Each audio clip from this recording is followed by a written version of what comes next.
Scott, it's an interesting start to your year, right? You were supposed to have direct competition here in the market with a competing organization. They went away on this date. I wonder how that impacted, your expectations and the way you handle business for this event. Honestly, like when we announced this fight, we felt really good about it, and we felt like, it doesn't matter who it is, they got to bring somebody a really big show to impact this.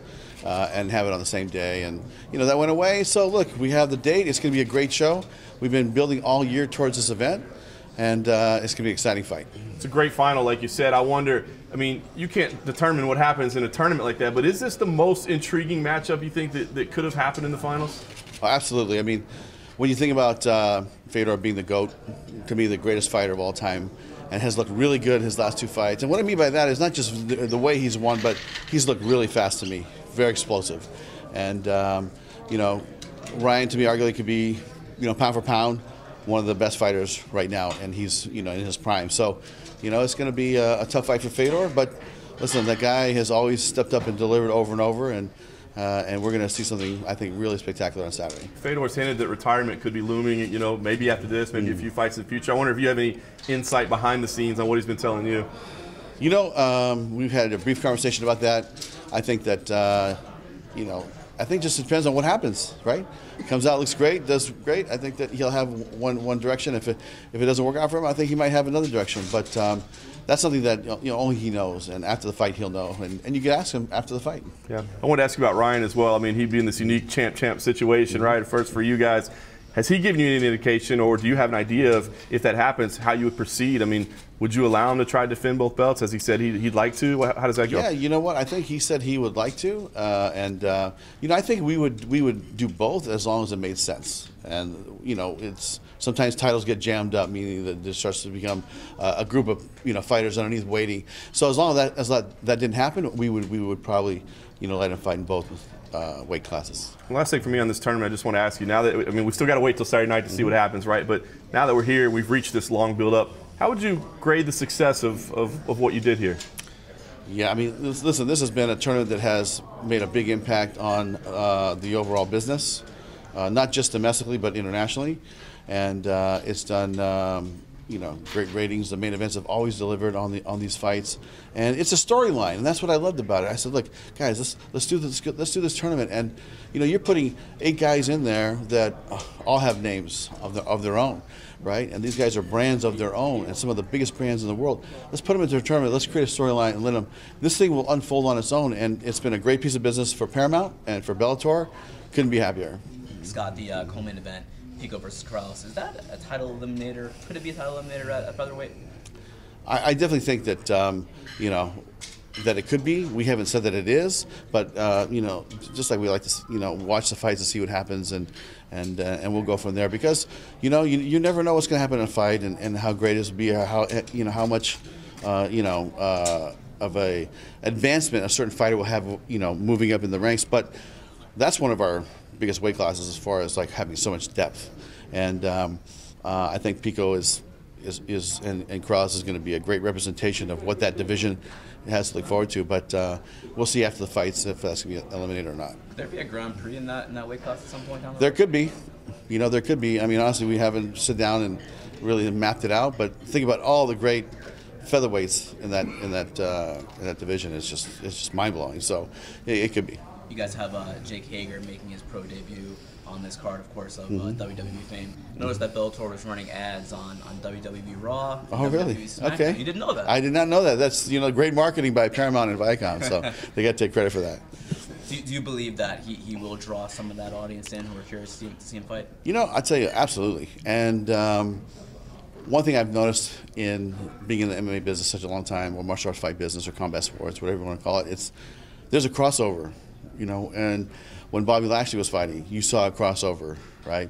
When Punk was fighting, you see a crossover. And when somebody like, Jake fights, you're going to see a crossover. So, yes, the answer is 100%. You have a scouting report on Jake, or what have you heard behind the scenes? I heard he's been training hard, and, we had confidence in him. And the reason why is because he comes from a real collegiate wrestling background, and he understands MMA, trained, and was really willing to make that sacrifice of training in a real MMA gym and working out with some real MMA fighters. But it all goes back to the basics. Like, you know, if you don't have that kind of background, whether it's jiu-jitsu, wrestling, Thai boxing, judo, you're going to be at a disadvantage. And so, you know, he has one of those blocks, you know, marks checked off because he's already done it. And so now he's got to take it from there. And we'll see, because this has been, what, I want to say 8 months? It's been almost a year since we announced him. So, you know, he's putting in a lot of work, and my guys are saying he's ready. Any update on that Kyoji Horiguchi and Darian Caldwell fight that's supposed to take place in Bellator? Yes, that fight, we hope to have that fight sometime in summer here in the U.S. And is it safe to say the winner of Archuleta and Banderas will fight the winner of that fight? You know what? Like, those are all possibilities, but let's see how it all unfolds. You know. A lot of the UK fans are wondering, how did the MVP Paul Daly fight not end up across the pond? Can you talk about the decision on the scheduling? Of that one? Yeah. I mean, I think we talked about this before with Gareth at great lengths, but honestly, it's it comes down to, you know, the tournament is on DAZN, and you know, they wanted to have it in the United States. I went to see James Rushton in the UK, and I asked him, "Do you guys mind if we do this one event in the UK, because we should have this fight in London?" And he said, "You know what?" He said to me, and I'll give him a lot of credit. He said, "Absolutely, I think it should be here too. So go ahead and do it." And then the issue was, in February we couldn't find a venue to do that fight in London. So we said, if we're going to have to do it outside of London, we might as well do it, you know, in the New York area, and that's why we chose to bring it here to the U.S. Scott, Gegard Mousasi supposed to defend his title on this card on Saturday. Any update on his condition and any idea when he could be back? Boy, I tell you, last I heard from him, he's thinking about an April-May type comeback fight. So that's kind of what we're looking at. Would it still be Lovato, or could Machida possibly be the contender? Yeah, that I'm not sure.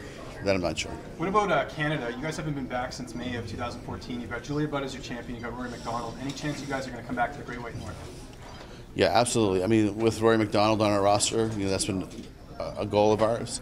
And to be honest, it's just you know, been really challenging getting the right date to match up with our TV date. Yeah. And that's been the only hang-up is in Toronto is you know, they have hockey and basketball and concerts, and there's just a very busy building, so it's been tough. What about Vancouver? Because Rory and Julia are both from there.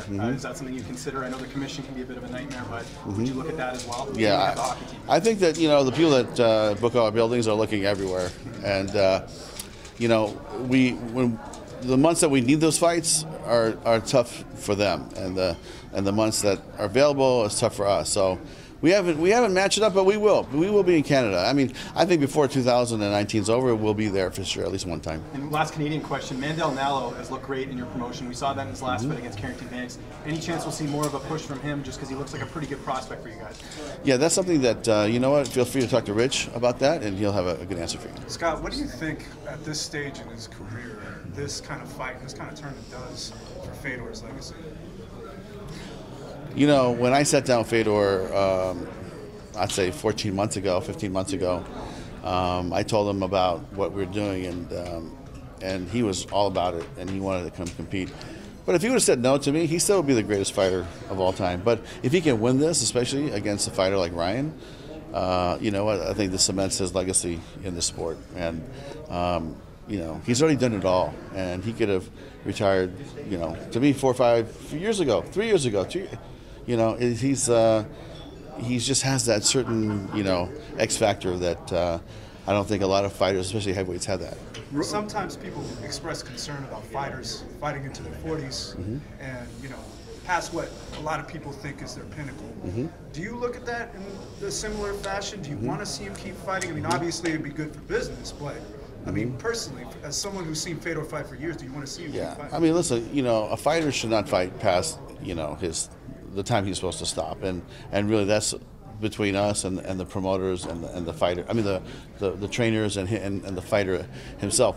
But from what I saw his last 2 fights, he looked pretty good to me, and he looked really, his twitch speed looked better than I've seen it in a long time. You know, and the thing about it, listen, when Matt and Fedor hit each other, a year and a half ago, and they both went down. Matt got up a little bit sooner than Fedor did, and then the fight stopped.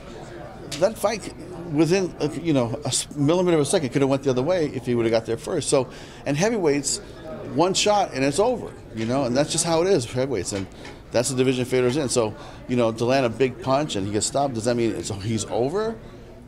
No, it doesn't mean he's over. It means that, he's a heavyweight. Heavyweights get punched, and when they get punched, they get hit really hard, and that's what happens. So, I'm having an intelligent conversation with Fedor. We're talking about a lot of other things other than fighting, and and to me, if that wasn't the case, we'd be having a different conversation. Scott, you guys work often with the California State Athletic Commission. You will again this weekend. They made somewhat of a controversial decision last month to license John Jones, despite, I guess, recurring abnormalities in his drug test. Yeah. Any concerns about that with the commission? Any conversations you've had with Andy Foster about that kind of thing? I called Andy Foster. It was a private conversation. I'd like to leave it at that. But just from a company standpoint, I think it's very disappointing. You go out there and you put your reputation on the line for health and safety and all the weight cutting things, and we've always supported the commission, and we'll continue to support the commission. But listen, if a fighter has PEDs in him, he's got PEDs in him. That's how I feel. To be the judge, the jury, and the executioner now, it's a little bit challenging for me to accept, but it is what it is. And I always say we're going to apply, go by the commission rules, and we will continue. But I don't think that was the right call, and that was this call to make. And really, in the commission for 32 years, I've been with the California State Commission. I think this is one of the few times I've ever said, "Hey, this is not right." And you know what? We'll see what happens from that. Lee Malay McFarland's hinting that she's got a fight coming up. Can we break some news here today? What's next for her? Is that what she said? She said stay tuned for an announcement. Is she here? Is she here right now? She posted something on Instagram, so it kind of hinted at it. Yeah, listen, we can't just fight her in Hawaii once a year, right? So she will fight when we go back to Hawaii, but we're going to try to fight her sometime in the late spring or early summer, and we're going to hopefully have it all ironed out by Saturday night. You have an opponent lined up yet? I think they almost do. So let's just hang on until Saturday night. Scott, you were asked about Michael Venom Page and Paul Daly and that going ahead in Connecticut, of course. The week before that, you've got Bellator Newcastle. Corey Browning against Aaron Chalmers and Pitbull against Ryan Scope. Right. You've also got Bellator Dublin around that period as well. Let's hope everything doesn't collapse. It's a signal, presumably. I know that, as I say, Daly and MVP's in Connecticut, but it's a signal that you're going to make very big strides in Europe and potentially announce a TV deal soon for the British market. Yes. We have a press conference in London slated for, I want to say, the 6th of February. And so we'll have a lot to announce then. So we have some really good TV stuff to announce, and we have some dates to announce, some different cities, and we're going to go on our way. And the beauty, I'll just say this, the beauty about that circuit is that it's going to be built for the Europeans and the UK, and it'll be in your time zone, in prime time, and it's not going to be at 3 o'clock in the morning where... So you'll be watching at 3 in the afternoon instead, yeah? Probably 1 o'clock in California. Yeah, 1 o'clock, yeah. Thank you. Yeah, thank you. Last thing for me, Scott, have you planned Michael Chandler's next move? And I mean, no surprise to him. Patricio's still been chirping back and forth a little bit. Does that look like a fight you want to make, or what's his next move? We just kind of let Michael rest a little bit since the holidays. We'll get back to him. But that is a fight that a lot of people want to see, it seems like. And my guys keep talking about it. So, that would not be a bad call. So you've kind of upped your Twitter game a little bit. Is that you? Is that for sure Scott Hogan? Yeah, that is me. I mean, listen, it's like, why not have some fun with it, I mean, if sports teams are doing it now, right? It's not just me and, like in the fight game, but everybody's doing it, so why not have some fun with it? Thanks, guys. Thanks, Coach.